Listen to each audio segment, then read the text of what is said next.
SLT Mobitel Fiber, the fiber of the nation. SLT Mobitel Fiber, the fiber of the nation. රින් සුපිරි එලියා වෙළඳපොලේ අඩුම මිලකට රුපියල් 160යි.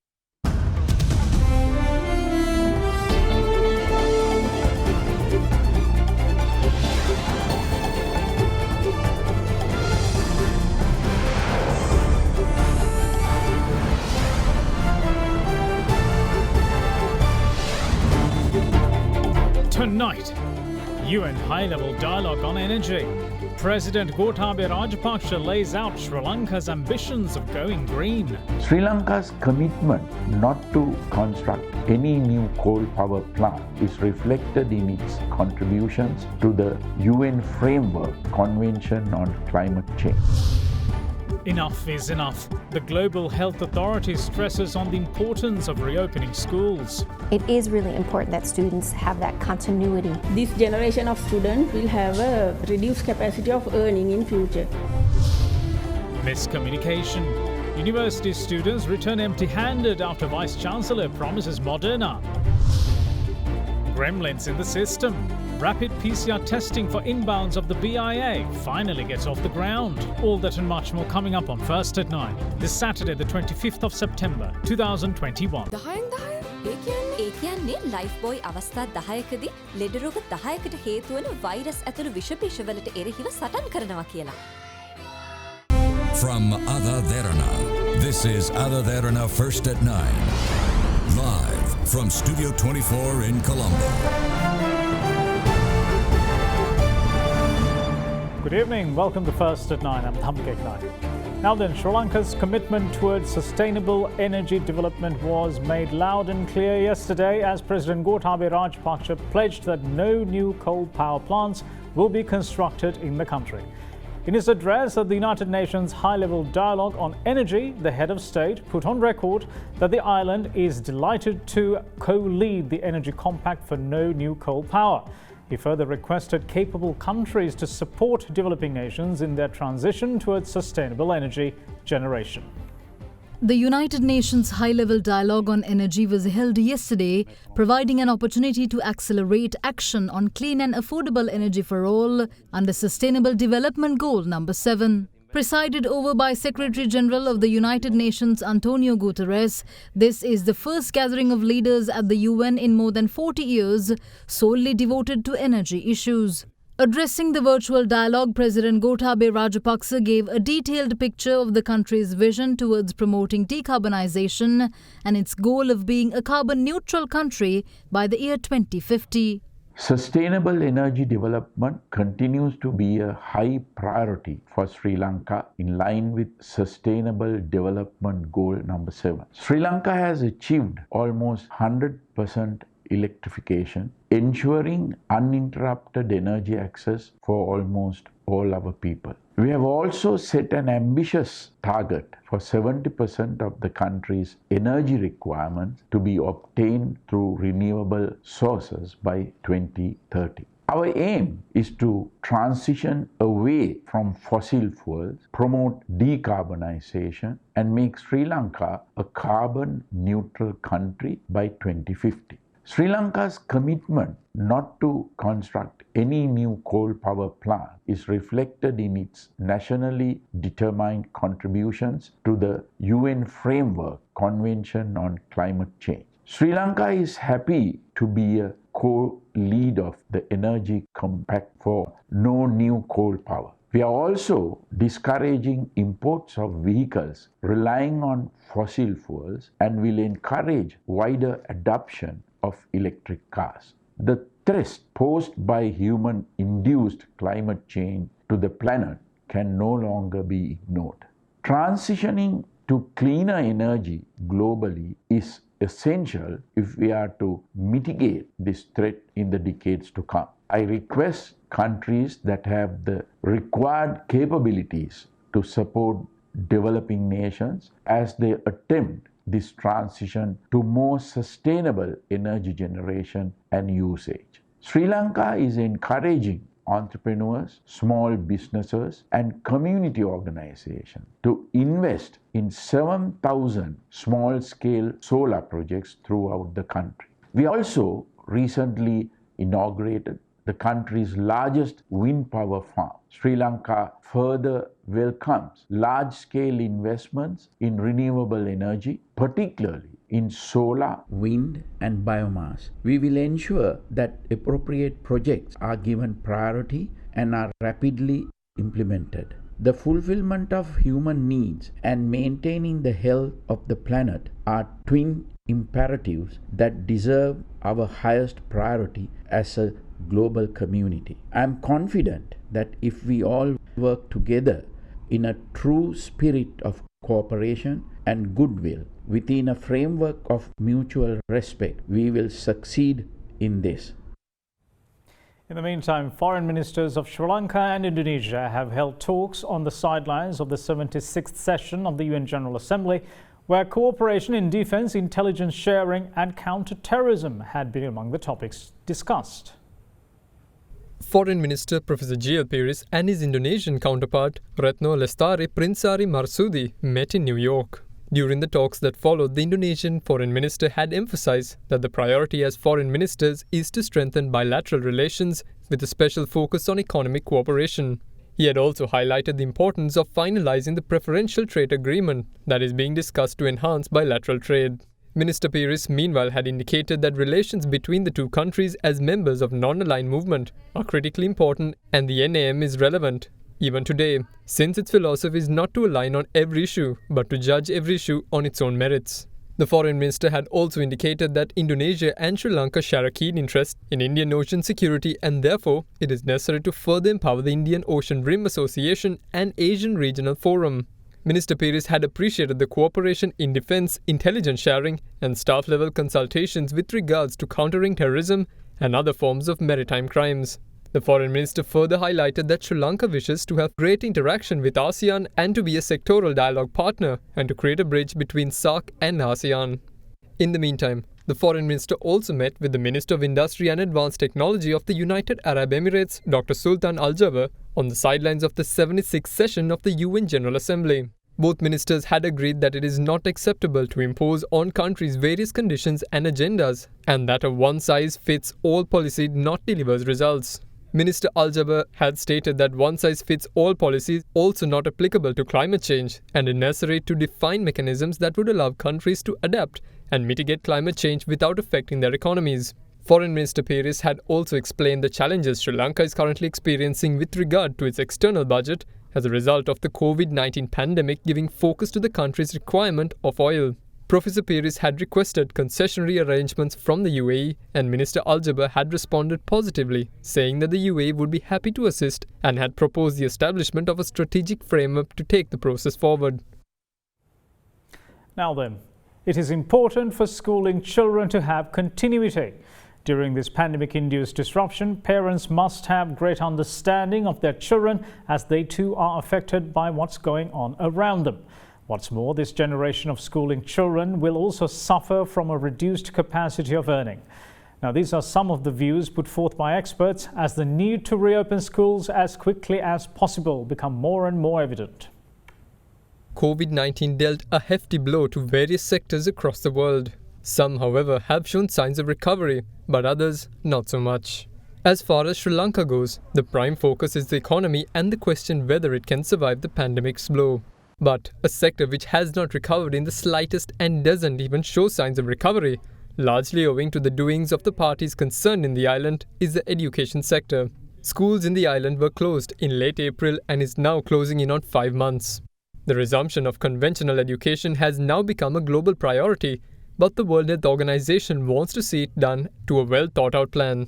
It is really important that students have that continuity in terms of their education and their safety and well-being. It's about having a plan in place. First of all, if students are feeling unwell, we recommend that they stay home and that they're cared for by a parent or a guardian at home. If there are cases in the school, they need to be able to be detected so that they can receive the proper care, they can receive a test, they can receive the proper care that they're needed based upon the symptoms that they have. And then we recommend there to be contact tracing. So the same as we do in the general community, and those children be in quarantine quarantine for a certain number of days so that they don't have the opportunity to spread should they be infected. But all of that requires detailed planning by the school. It requires good communication with the students themselves. Both globally and locally, the plan was for students to be provided with online education during this disruptive period. But the government teachers and principals unions in Sri Lanka chose this delicate and unstable time to demand pay hikes and refrain from doing their job online. It has now been 76 days since they made their move. Even if the teachers had complied with the duties, the damage to the present schooling generation is vast. UNICEF has said that worldwide school children have lost 1.8 trillion in-person learning days due to this COVID-19 pandemic. And also at least 1 in 3 school children had no access to learning during this period because 1 in 3 they don't have digital facilities to engage in online learning. And also the World Bank estimates there's a loss of $10 trillion in earning over time for the entire generation of students. So in future they estimate this generation of students will have a reduced capacity of earning in future. Education is not the only element of the children that has suffered due to the pandemic.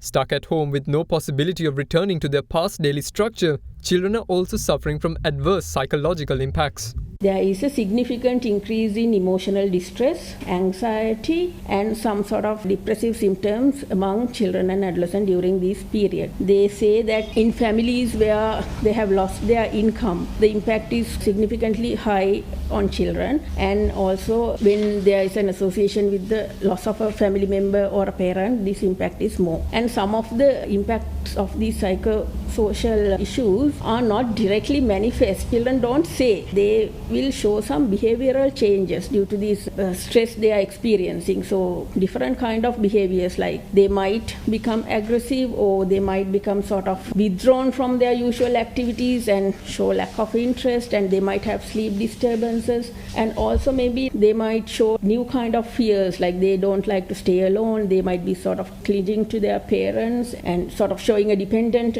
behavior, or also they might come up with some sort of somatoform issues like abdominal pain, headache, which doesn't have any medical cause. Expert advice to parents during these trying times is to assess their children with these well laid out adverse effects in mind. They are urged to talk and support their children as much as possible, giving them the opportunity to express themselves. Another key piece of advice is to refrain from discussing the doom and gloom of the pandemic with children. Instead, they should be given hope. In the meantime, it is also key that parents do not opt for ad hoc therapies when it concerns their children and seek professional advice. Whether it is for children or for parents, anyone seeking help can contact the National Institute of Mental Health on 1926. Big 3. Now, head of the National Operations Centre for the Prevention of COVID-19, Army Commander General Shavindra Silva said today that there has never been a decision to administer local university students with the Pfizer or Moderna vaccines. He added that the 2 vaccines are only offered to those travelling abroad for education purposes. His comments come at the heels of a group of university students being left frustrated after they went to the Army hospital in hope of getting the Moderna vaccine today.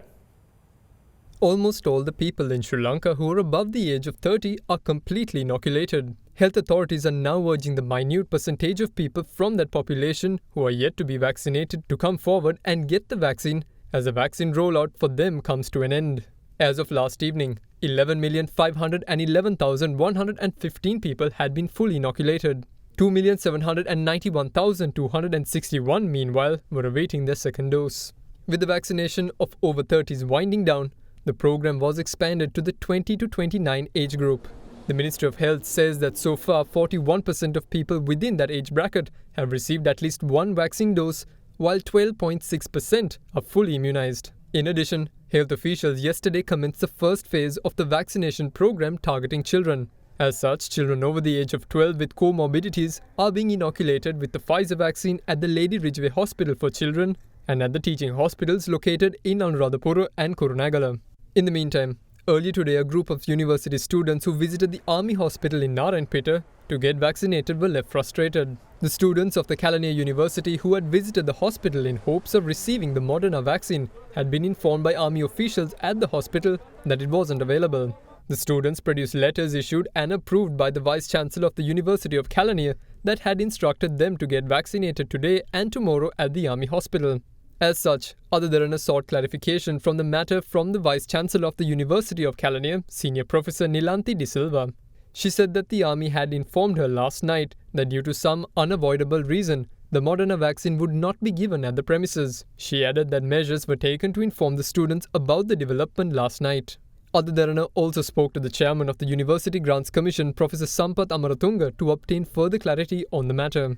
විශ්වවිද්‍යාල පද්ධතියේම එන්නත් මධ්‍යස්ථාන පිහිටවල වසර 30ට වඩා වැඩි සෑම කෙනෙක්ම දෙවෙනි මාත්‍රාව පවා ලබා දීලා ඉතාමත් සාර්ථකව එන්නත්කරණය අවසන් කරා. අපිට තිබිච්ච ප්‍රශ්නේ තමයි 2030ත් අතර මේ කටයුත්ත කරන්නේ කොහොමද කියන එක. මේ පිළිබඳව පැහැදිලි සාකච්ඡාවක් තිබුණා. ආපු එකඟතාවය තමයි දරුවෝ මේ දවස්වල තමන්ගේ නිවෙස්වල ඉන්නේ. ඒ නිසා ඔවුන් සිටින දිස්ත්‍රික්කයේ ඒ අදාළ එන්නත් මධ්‍යස්ථානයේ වෙත ඔවුන් ගිහිල්ලා තමන්ගේ එන්නත් ලබා ගන්නවා කියන එක. කිසිම කෙනෙක්ගෙන් අපි ඉල්ලීමක් කළා නැහැ විශ්වවිද්‍යාල ප්‍රතිපාදන කොමිෂන් සභාව මෙන්න මේ එන්නත ලබා දෙන්න අන්න අර එන්නත ලබා දෙන්න කියලා අපි කිසිම ඉල්ලීමක් කළා නැහැ.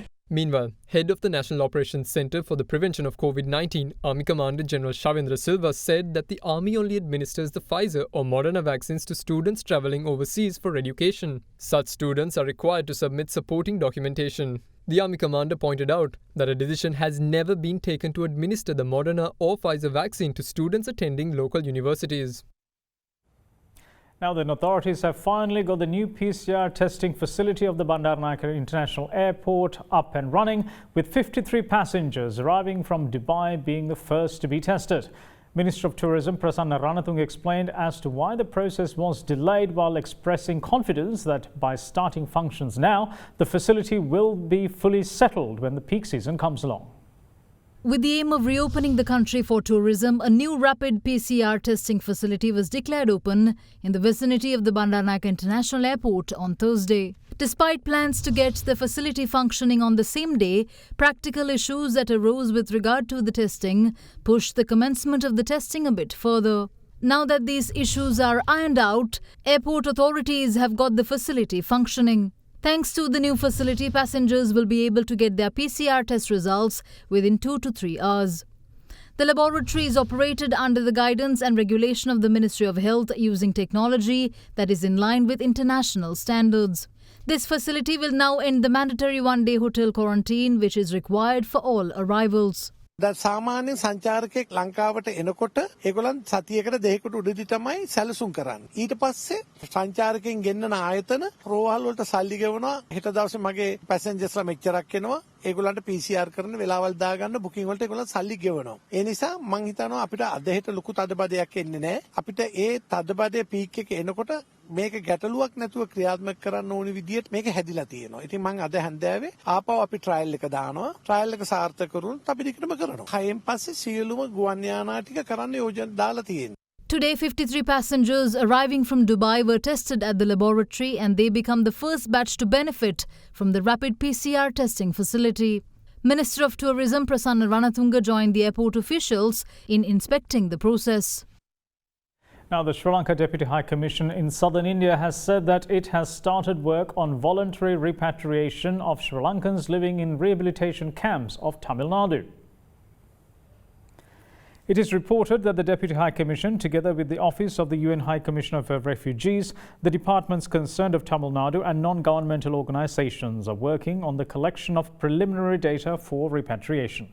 Quoting the Tamil Nadu government's document, a media outlet says that 58,822 persons were staying in 108 rehabilitation camps as on the 31st of July, while 34,087 refugees were living outside the camps. Deputy High Commissioner of Sri Lanka to Chennai, Dr. D. Venkateshwaran, was quoted saying that before the outbreak of COVID-19, his office had issued 1,500 to 2,000 special refugee repatriation passports every year, and that roughly 1,000 to 1,500 Sri Lankans had returned annually to the island voluntarily with the assistance of UNHCR or on their own. Further, the process of voluntary repatriation was suspended in March 2020 owing to international travel restrictions.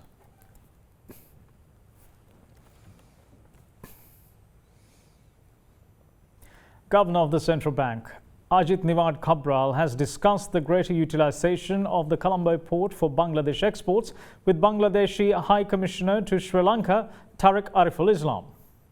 The duo met yesterday. The focus of their talks had fallen on the strengthening of economic relations between the two nations.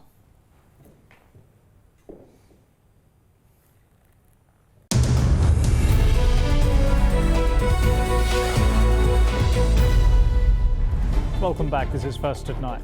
Now, then, oil prices rose for a third week in a row for a near 3-year high yesterday as global output disruptions have forced energy companies to pull large amounts of crude out of inventories. The rally was slightly dampened by China's first public sale of state crude reserves. Brent futures rose 84 cents to settle at $78.09 a barrel, while US West Texas Intermediate crude rose 68 cents to settle at $73.98. That was the highest close for the Brent since October 2018 and for WTI since July 2021, both for a second day in a row.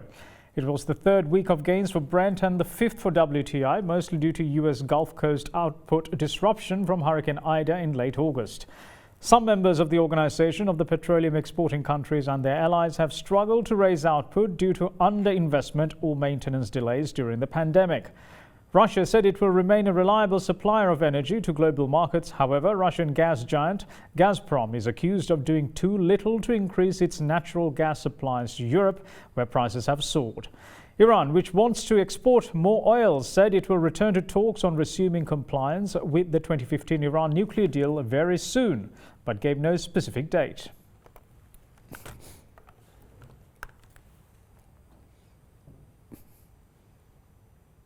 The Dow and S&P 500 ended slightly higher yesterday after a volatile week as gains in Facebook offset a dive by Nike.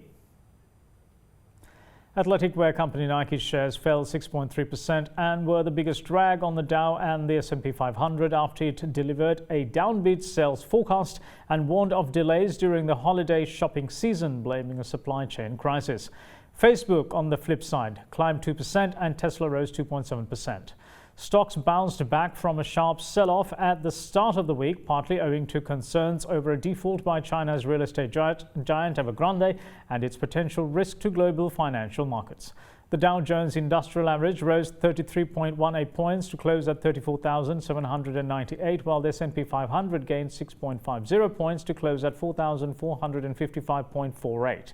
The Nasdaq Composite, meanwhile, dropped 4.54 points to close at 15,047.70.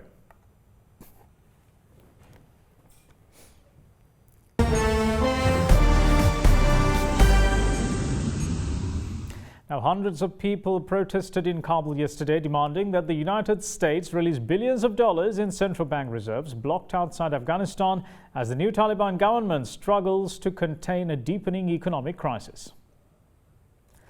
The demonstration, featuring banners with messages printed in English, came as Taliban officials stepped up demands for more than $9 billion in foreign reserves held abroad to be handed over.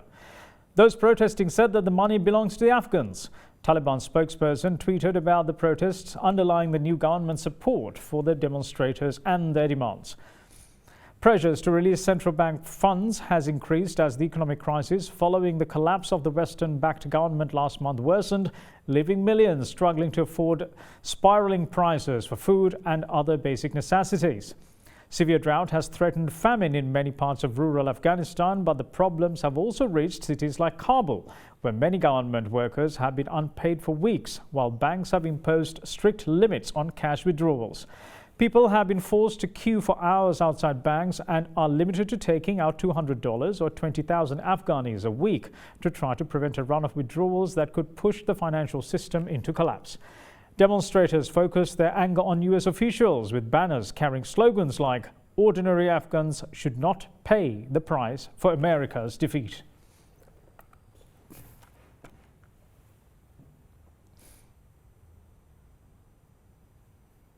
Now then, large parts of the island of La Palma were covered in ash this morning as powerful explosions from the volcano shot lava and ash into air, tainting the sky red and covering the streets with a blanket of black dust.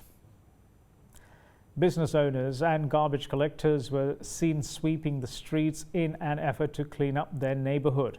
Spanish airport operator AENA said that the island's airport had been closed due to the accumulation of ash. Since the volcano began erupting last Sunday on this small island in the Atlantic, the Cumbre Vieja volcano has spewed out thousands of tons of lava, destroyed hundreds of houses and forced the evacuation of nearly 6,000 people.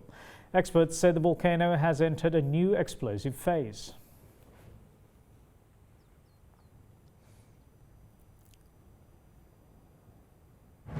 And that's it from all of us here at First at 9. Thanks for watching. Bye-bye.